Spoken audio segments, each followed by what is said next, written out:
Magandang umaga po sa ating lahat. Update po muna tayo dito sa binabantayan nating bagyong si Uwan mula sa nilabas nating Tropical Cyclone Bulletin kaninang 5 a.m. So itong si Bagyong Uwan ay nakalabas na ng ating Philippine Area of Responsibility kaninang 1:30 a.m. Bagamat nakalabas na ito ng ating PAR, meron pa rin po tayong mga tropical cyclone wind signal na nakataas sa ilang areas natin, kaya pinapangalanan pa rin po natin or tinatawag pa rin po natin siya sa ating local name na Uwan. At inaasahan din naman po natin papasok muli ito ng ating Philippine Area of Responsibility patungo na ng Taiwan. Sa ngayon, nananatili pa rin naman siya sa typhoon category at ito'y huling namataan sa line 365 kilometers west ng Calayan, Cagayan. May taglay na lakas na hangin na 120 kilometers per hour malapit sa sentro at pagbugso na umaabot ng 150 kilometers per hour. Ito'y kumikilos northward sa bilis na 15 kilometers per hour.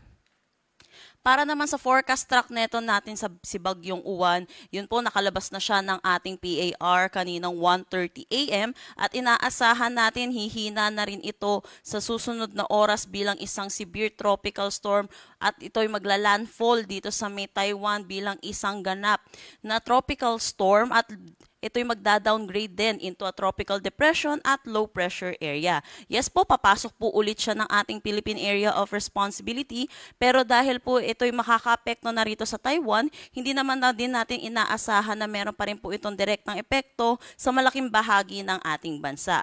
Pero dahil po sa lawak na itong si Bagyong Uwan, posible makaranas pa rin na malakas na bugso ng hangin kahit nandito na po siya sa Taiwan, dito sa extreme northern Luzon, particularly dito sa may Batanes at Babuyan Island. So iba yung pag-iingat pa rin po para sa ating mga kababayan. Dulot pa rin po ng mga hangin na posibleng dulot nito ni Uwan. Sa ngayon, meron pa rin tayong Tropical Cyclone Wind Signal number 2 at dito ito sa may Batanes, Cagayan kasama ang Babuyan Islands, Apayao, Abra, Kalinga, western portion ng Mountain Province, northwestern portion ng Benguet, Ilocos Norte, Ilocos Sur, northern portion ng La Union.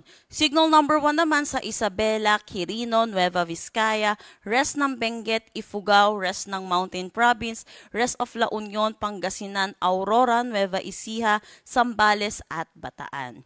Dito rin signal number 1 sa Tarlac, Pampanga, Bulacan, Metro Manila, Cavite, Laguna, northern at western portions ng Batangas, Rizal, northern portion ng Quezon kasama ang Pulilio Islands at yung Lubang Islands na lamang dito sa may Occidental Mindoro. Sa ngayon, naasahan natin habang papalayo po itong si Bagyong Uwan, nababawasan na rin po yung mga areas natin na under tropical cyclone wind signal. Sa ngayon, pag makakaranas pa rin ng mga occasional na malalakas na bugso ng paghangin, ngayong araw sa malaking bahagi pa rin ng Luzon, Western Visayas, Negros Island Region at Northern Samar. Dulot po rin po ito ng bagyong si Uwan. Bukas naman ay makakaranas pa rin ng mga bugso ng hangin, dulot na itong ni Uwan sa Ilocos Region, Cordillera Administrative Region, Cagayan Valley, Bicol Region, Zambales, Bataan, Cavite, Quezon at Aurora. At yun po, gaya po nung sinabi ko kanina, posible pa rin yung malalakas na bugso ng hangin kahit itong si Uwan ay nandito na sa may Taiwan, dito sa may Batanes at Babuyan Islands.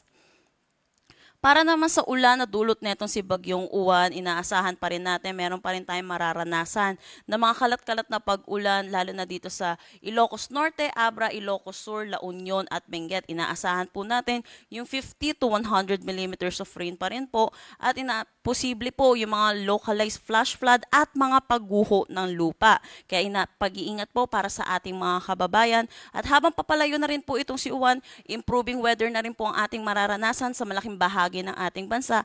Pero sa mga susunod na araw, meron po tayong nakikitang posibilidad na intertropical convergence zone dito sa may Palawan, Visayas at Mindanao na posible din magdala ng mga kalat-kalat na pag-ulan sa kanila. Wala na tayong nakataas na anumang storm surge warning sa anumang parte ng ating bansa. Pero pagdating sa gale warning, meron tayong nakataas dito sa Batanes, Cagayan kasama ang Babuyan Islands, Ilocos Norte, Ilocos Sur, La Union, Isabela, Pangasinan, Zambales, Bataan, Batangas, Occidental Mindoro kasama ang Lubang Islands. Kaya pinag-iingat po natin mga kababayan natin mangingisda at may mga sasakyan malit pandagat na delikado po muna pumalaot dito po sa mga nasabi po nating coastal areas. At yan po muna yung latest nating update dito sa bagyong si Uwan. Next update po natin ay mamayang 11 a.m. Para sa karagdagang impormasyon, bisitahin ang aming mga social media pages at ang aming website pag-asa.dost.gov.ph. At yan po muna ang latest dito sa Pag-asa Weather Forecasting Center. Chanel Dominguez po at magandang umaga.